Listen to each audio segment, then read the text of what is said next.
अशोक जी जाखड़, जिला परिषद सदस्य बंसी जी गोदारा, सरपंच कुलदीप जी भंगू, बीएसएफ से हमारे बीच में पहुंचे हुए इंस्पेक्टर महोदय, खानवाड़ी सरपंच सरवण जी, जिला परिषद जो नंबर 8 से सदस्य बड़े भाई दिलीप जी मेघवाल और अति सम्मानित समस्त श्रोतागण, आप सबके बीच में दो शब्द कहने के लिए उपस्थित हुआ हूं।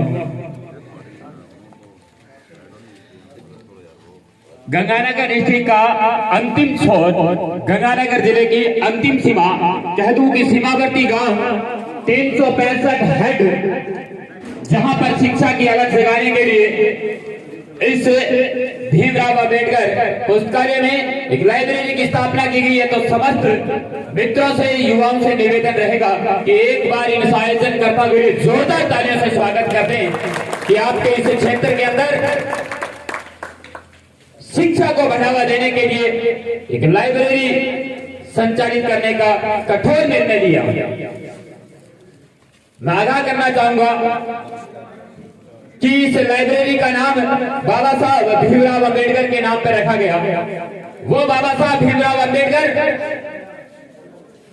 जिसने अपने जीवन में संघर्ष किए, जिसने अपने जीवन में संघर्षों के अलावा कुछ नहीं किया, और जब गया तो उसे देश को एक ऐसी किताब देकर गया जिसके बलबूते पर आज हम लोग यहाँ पर इकट्ठा हो रहे हैं, यानी कि इस देश को बना करके दे के गया संविधान। वह संविधान, उस संविधान के बलबूते पर हम लोग आज इकट्ठे हो रहे हैं, सभाएं कर रहे हैं, लाइब्रेरी संचालित कर रहे हैं, पढ़ रहे हैं। बाबा साहब को तो पढ़ने का मौका भी नहीं मिला था। जब आप बाबा साहब को पढ़ेंगे तो आपको याद होगा कि बाबा साहब एक निम्न जाति में पैदा हुए 14 अप्रैल 1891 ईस्वी में। एक महार जाति में एक ऐसे शख्स ने जन्म लिया कि आने वाली पीढ़ियों की उसने तस्वीर बदल के रख दी। जब विद्यालय में पढ़ने जाते थे तो विद्यालय में उन्हें बराबर के लोगों के साथ बैठकर पढ़ने का मौका भी नहीं दिया जाता था, उन्हें अलग पढ़ाया जाता था। जब पानी पिलाया जाता था, पानी भी अलग जाति का एक चपरासी आता, उसे पानी पिलाता, वो भी उसे जैसे हम बागड़ी में कहते हैं ओक मान करके, उस लोटे को स्पर्श करने का अधिकार भी नहीं था। वो अधिकार भी हम लोगों को बाबा साहब ने दिया। 1927 ईस्वी में बंदा कोलंबिया विश्वविद्यालय गया, वहां से डॉक्टरेट की उपाधि लेकर के वापस भारत आया और उसने भारत का संविधान बनाया। और पिछले दिनों में जब अमेरिका के राष्ट्रपति ने एक सर्वे करवाया कि हमारे इस विश्वविद्यालय में पिछले 100 साल में सबसे इंटेलिजेंट छात्र कौन है, जब उस सर्वे में बात निकल कर आई, वो बात ये थी कि पिछले 100 सालों का अगर कोई इंटेलिजेंट छात्र रहा तो वो रहा डॉक्टर भीमराव अंबेडकर। ऐसे शख्स के लिए एक बार जोरदार तालियां हो जाए। लाइब्रेरी संचालित हो रही है, बहुत ही बढ़िया काम है। कहा जाता है कि अगर सबसे अच्छा अगर कोई कार्य है तो वो है शिक्षा का। बाबा साहब ने भी कहा था कि शिक्षा शेरनी का वो दूध है जो पिएगा वो दहाड़ेगा। तो समस्त युवाओं से निवेदन है कि आप शिक्षा की ओर अग्रसर रहें। शिक्षा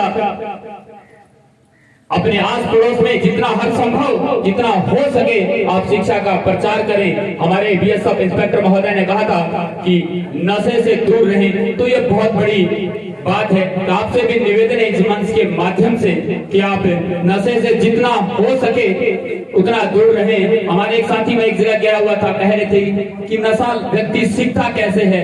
नशा कभी सीखा नहीं जाता, उसे सिखाया जाता है। और कारण होता है कि युवाओं के साथ में बैठ करके आनंद के रूप में 5 मिनट 10 मिनट ठीक है जी आनंद आएंगे, हम लोग उस नशे को करते हैं और वो नशे में इतना व्यस्त हो जाते हैं, इतना लिप्त हो जाते हैं कि हम उसके आदी हो जाते हैं।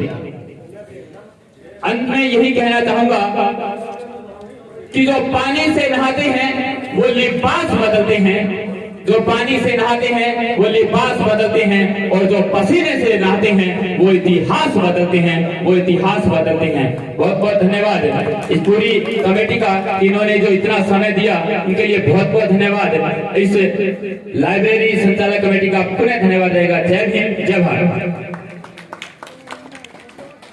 अब मैं निवेदन करूंगा